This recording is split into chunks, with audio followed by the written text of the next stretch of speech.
Hello and welcome to Cartoonist Kayfabe. My name is Jim Rugg. I'm Ed Piscor. And I'm Tom Scholey. Special guest in the house today to look at Michael Golden's Star Wars. Before we do, though, Tom, where should people find your work? You can find Jack Kirby, The Epic Life of the King of Comics at comics and book retailers. It's the life story of Jack Kirby told in the comic book form. You can find me on Twitter at Tom Scholey. You can check out my YouTube show, Total Recall. Ed, what about Red Room? Murder on the Dark Web for Fun and Profit is the name of the game in the Red Room universe. As of June 30th, 2 issues are out and in paper editions. Going to be coming out every 4 weeks. You can order and pre-order these comics from your local comic shop. You can do that also through Fantagraphics' website.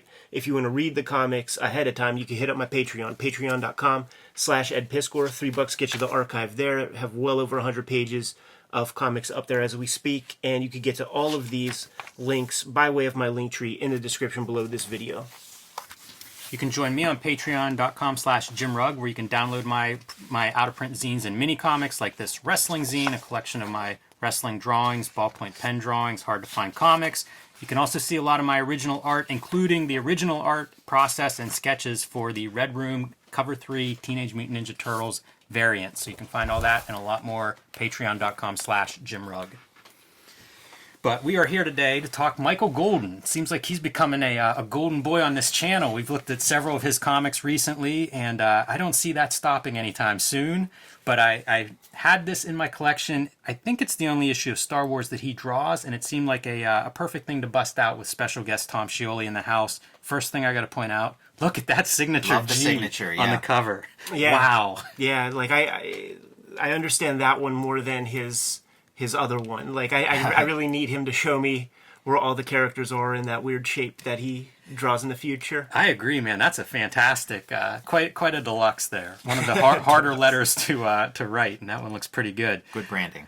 I think this may have been a fill-in issue because they were planning to do Empire Strikes Back, I believe. Yeah, the first issue of the Empire Strikes Back adaptation was supposed to happen in this issue. And it's pushed back to issue 39. So makes me think they had that, like, this story in the hopper, just waiting, you know. And the reason I think that is, I don't think you get this in a rush job. No, sir. Right. So Michael Golden doing plotting, penciling, and color. He colors a lot of these like one-offs and I guess fill-in issues or inventory stories. But part of my attraction to this work is seeing his coloring.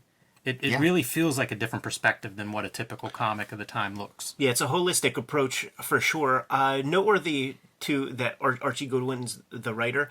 Something about his career, like if I, like you play that game, like if you could have dinner with or interview somebody that you just don't have access to, like he might be at the top of my list, man. There's a lot of qualities he has that I'm curious about him as a man. Like he's a wonder kid at Warren and touched so much of comics that I want to know everything.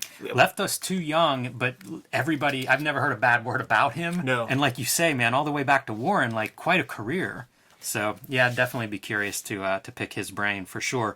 Should add before we turn the page, Terry Austin on inks. So one of the guys that becomes like, I don't know, hottest inker in Marvel Comics in the 80s, paired up with Michael Golden. That's a pretty good pairing. Stacking the deck here. Yeah. Absolutely, man. Like Terry Austin, known for his like very, very tight pen works, very meticulous, and meticulous is an adjective that comes to mind when I think of Michael Golden. And you see it, with all of these different ships and models, and just like the detail of hatching on wings and on all the little faux tech that you would see in the models in the behind the scenes of Lucasfilms. Really putting that attention to detail to good use here. Yeah, like I've read a lot of Star Wars comics, and you get a lot of like generic shots of like the ships. This is like a unique angle, a unique approach. The design of it is different. Like it's recognizable as what it is and very technical, but it's there's so many creative liberties taken that make it look like it's in motion. Yeah, even the little very subtle like break the panel border, just barely, but it's just enough to add one more level of depth to this. Again, one of the great things I think of visually with Star Wars are those huge ships in space and how big they felt. That depth, being able to try to do something to create that in comics, I love seeing it. And feels like a creative artist, Prior to this, Michael Golden's getting all this practice doing something that's like 1 degree away from Star Wars, Micronauts. Yes. The story ain't about much, man. Like, No, it like isn't. they, you know, in the midst of the Empire, they hit their little light speed gimmick, but they accidentally overshoot. They go faster than light speed after they get shot. They end up in this, you know, this weird HAL 9000 place. Yeah, out. They're just black ink. There are no stars. Look at that cockpit, how well that's all drawn. Amazing. Really cool lighting. His figure work always is astonishing because there is stuff that like is like quote unquote like wrong about it. You know, there's a wonkiness.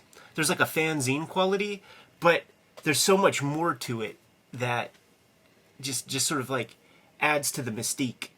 I love the sparks coming off of things. The way he's drawing these sparks, like you know what he's depicting because you've seen these movies where things are, but that looks like it, and it looks like it's moving. It doesn't look like a static still or something. He's invented it, so like Art Adams is going to sort of do his own version and like have his sparks, and then you see those kinds of sparks in all the Image comics. Yes, and if you didn't, I would never come up with that on my own. If I Right. didn't know that was the comic shorthand of Sparks, I probably have too, fumbled around and done terrible looking Sparks.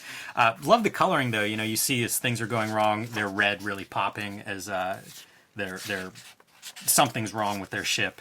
And they realize like they're kind of stranded out in the middle of nowhere whenever they start to see this one thing coming along, and it's this, I don't know, biomechanical life form. Yeah, and this is where, you know, Michael Golden's like creating, like adding something to the mythos. This is obviously like a design that he came up with, and again looks akin to the sort of things you'd see in Micronauts.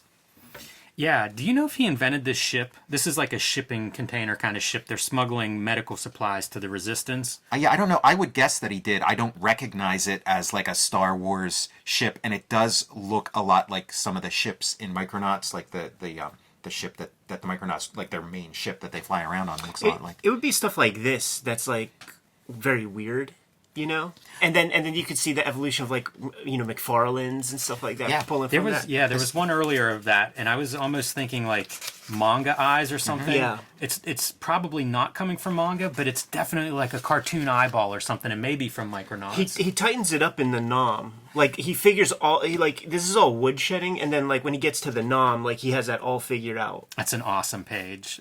You know, like this whole page, and then having an open panel of them coming out of their ship, really cool looking. This stuff probably looked really weird in 1980, but looks very contemporary, and it's aged well. And yeah, like it is that influence, and I wouldn't doubt that manga was an influence, or maybe at least anime, but manga too, because like these guys, like Frank Miller and those guys, they would have access to this stuff, like untranslated editions that would just kind of show up. Yeah, and I would hear about that through like Continuity, which Golden obviously is connected to Continuity Studios. So if that stuff is floating around, I guess he would see it. But the cartoon stuff, I think, has a big influence as well. I mean, you know, when's Bucky O'Hare happening?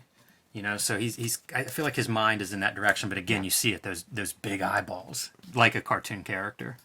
Yeah, he's just like an early adopter, and you know. That James O'Barr said so. Like we were looking at some of his work and pointing out potentially like golden strokes, and we mentioned manga, Masamune Shirow specifically, and James hit me up and was like, Michael Golden and I were both huge into like untranslated Apple Seeds and stuff.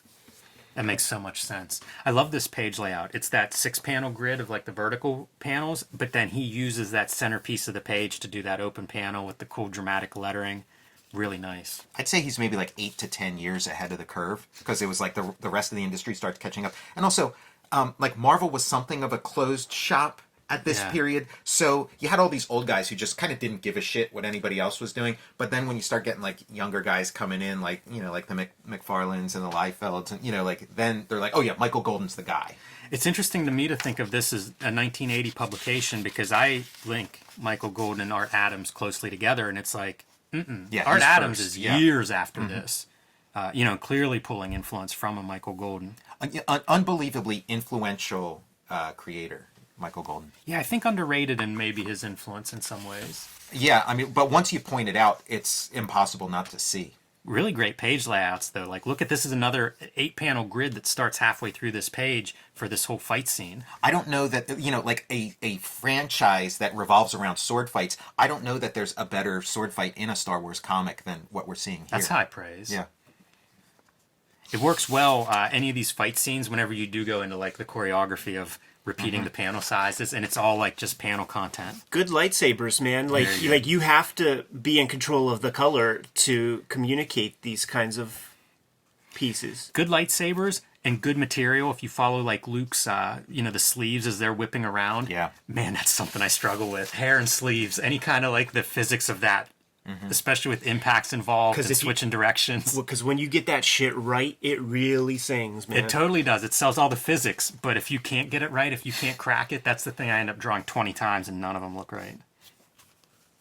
Talking about physics, man, you feel like she's getting sucked out of like some explosive decompression chamber or something. It's impressive drawing because it'd be hard enough to have your perspective wrapping around these rounded corridors, but now draw the effect of having that sucked out of the hole that's punched in the vacuum and bodies flying along through that perspective. The idea of having this curved corridor Yes. might even be like a creative solution to showing, because Yes. if it were straight lines, it maybe wouldn't sell the motion as much. I think you're right on that 100%. He's very thoughtful in his illustration. That's what it feels like. Page after page of this comic feels that way. And all his comics work that way. There's like just a lot of thinking behind, like when you're learning to draw and certainly learning to draw in ink, like they tell you like don't think about the lines, think about the texture of like this wooden fence. You're drawing a wooden fence. You're not drawing swirly lines on other straight lines. Like he takes it a step beyond, I feel like. So, how much does this page look like an underground comic? And then also, they're walking into this room and it's playing on this curved screen, so it's just a blow up of this piece just blown up a little bit here. So weird. Yeah, I think about that with his early work. Like it has like very accomplished like fanzine flavor, and I say that only because there were house styles, and he didn't abide by the house style. He was way more organic than the journeyman who filled the Marvel and DC pages. We were talking about influences earlier. I can't get Mobius out of my head. Yeah. That one Mobius, I can't remember if it's Arzak or not, but where the character's just falling, like dropping through that organic. It's a motif. It's like an Inkle. It's an Airtight Garage. Yeah, it makes me think like you look at these pages and they feel like they're outside of the typical Marvel house style norm, and it makes me think he's looking at everything. Yeah. But he roots it and ties it into like Marvel and stuff. It's not so far removed. Yeah, this reads like Star Wars. Like he's fitting it within like the framework. There's some really phenomenal moments, visually. Like that as a control deck, I think really works well. Yeah, again, the color. This kind of thing He's is in pretty control awesome. of the color. That is good. I always think about panel borders because I've been going through a lot of different panel borders, but have not used this particular one. So now it's on the list. Yeah, man. Especially if there's some kind of like quaking scenario in your comic. What are you working on again? The previous panel too, it's worth noting, no panel border. A lot of negative space. That outer space creates what appears to be the border, but whenever you actually look at it, it's not there. This is amazing too. I think that's like the ship pilot, that organic ship pilot, but all that gear. Yeah, and he's great at that. And you do see it in the nom, all the little straps and, Feels very EC Comics, feels a little bit like Aliens in some of those designs. Now, I mean, the color here is just incredible. Phenomenal. But look at these guys, like that helmet and stuff. We've seen it in like a million Star Wars movies. And then he drew versions of that helmet in Micronauts. There's like a bunch of characters who have that same helmet. So he's got 10,000 hours of drawing that kind of like Star Wars helmet. And look at it. It's got the lights from the It's control amazing. panel. Yeah, both of these. You can even see the control panels in this panel reflecting on his helmet. Speaks to the thoughtfulness again, man. It's really badass. Really sells the shine of that helmet. And back to your outer space battles. You Very feel the physics of the black, like it really feels like it's coming at you, and then there's layers of depth with like various parts of the explosion. Double lighting Dutch these little angles. figures. Great attention to detail. Wonder if he was like super into Star Wars, and when he gets to do an issue, he just goes all out. I can't imagine back then not, because what else are you grooving to if it's not like Star Wars when that comes out? Also, might have been, young artists that just had a bunch of ideas on how to do this, and every chance he gets, he's showing off. Yeah, the youth is a factor for sure. Yeah, cool comic. Love seeing his color. You know, you see it on display of how much green is throughout this comic, and then whenever we switch, you get the magentas playing against it as you know, classic opposite complementary color kind of stuff. But not something you see in every comic book of this time period, or even today. And Archie Goodwin trying to explain to everybody, Empire's coming. Yeah, sorry we had to give you this instead of the first Empire Strikes Back issue. Even Jim Shooter gets in on it, so Star Wars still a big deal at this point in Marvel's publishing portfolio.